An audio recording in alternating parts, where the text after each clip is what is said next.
Welcome everybody to Ochiba Koi India. This is Sid here, and today we're going to be doing a varieties discussion. We're going to start with the Asagi and the Shusui today. So before we go ahead, let me just humbly request you to subscribe if you enjoy our content. You can also like and comment. We've got a bunch of reels in our YouTube channel that you might enjoy. And yeah, let's go ahead. So first up today, we've got the standard Shusui and the standard Asagi.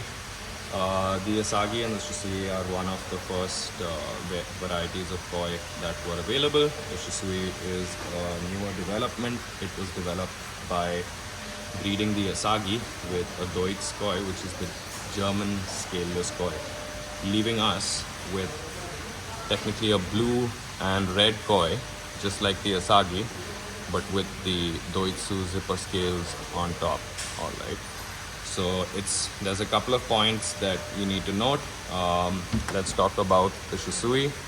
So what you want from a Shusui is a nice clean zipper, just like this. This one has one odd scale off here and there.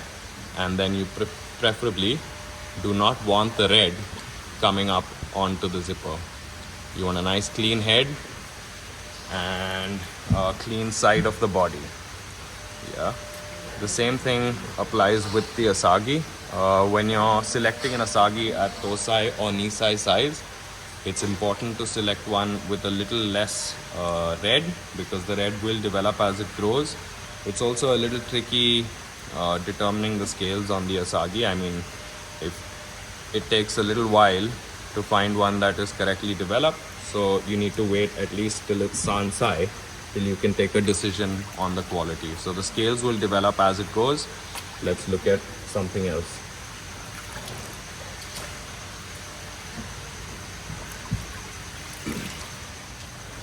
The Hi Shusui, a Yuki Asagi. So we have a Hi Shusui and a Yuki Asagi. Again, Hi in this sense means red, and so as you can see, this Shusui is primarily red.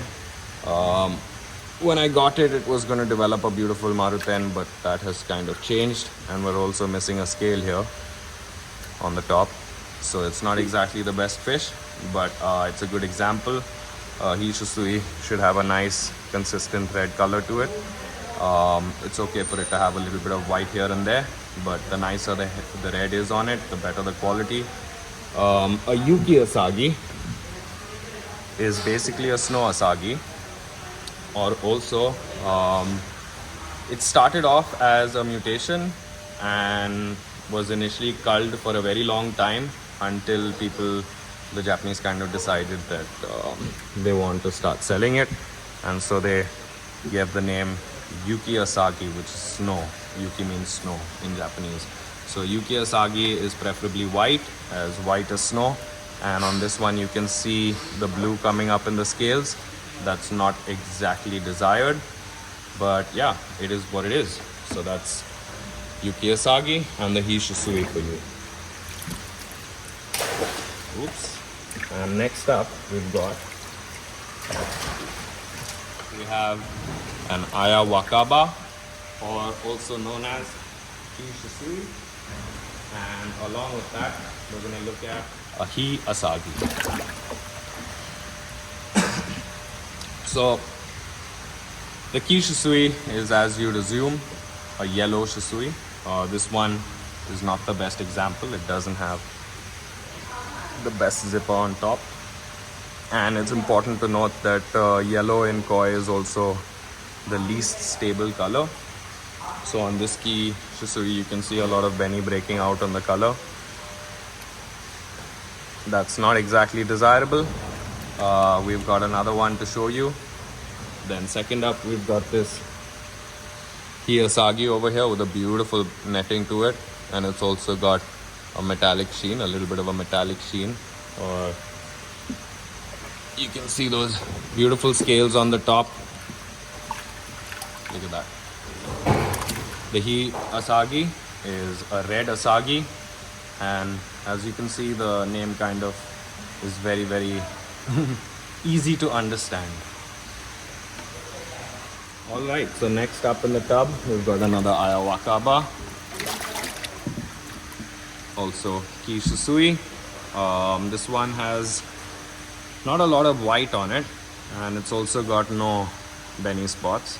It's got a cleaner scalation on the top, and it's about 50 odd centimeters, 48 centimeters. This is a knee side for Maruhiro, and so this is a much better example of an Ayawakaba.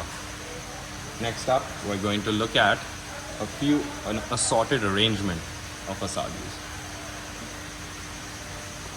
Here we're looking at 3 different kinds of Asagi.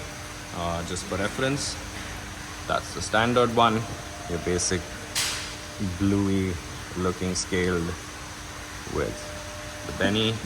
We've got a Yuki Asagi, which is the snow Asagi, and here we have a Jindan Asagi. So you can see the glitter on it, right? These are 3 examples of some Asagis for you. Next up, we're going to look at a really unique Ayawakaba. Okay, so we've got something special here. This is a little bit of a mix, I'd say. Some would call it a Kosui, some would call it Hi Shusui, and some would call it an Ayawakaba, I think. But I think this falls most into the Kosui, which is basically Deutsch version of the snow Asagi. So on the back, I can see, at least in the camera it's not too visible, but I can see that it's got a good consistent scalation to it, but the blue coming up under the scales is not consistent. There's actually a lot of Shiroji or white, and because of that, I think that this kind of falls into the Kosui category. You can even see he's got this beautiful marking on his face. It's quite unique. What do you think?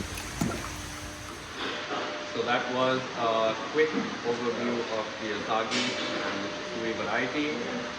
All of the subcategories that they've got in them. We've missed out the Kosui, and we've not had a very great example of a Shusui for you today. But I will have one coming up in our next shipment, so stay tuned on the YouTube shorts to see some awesome koi, and don't forget to like, comment, and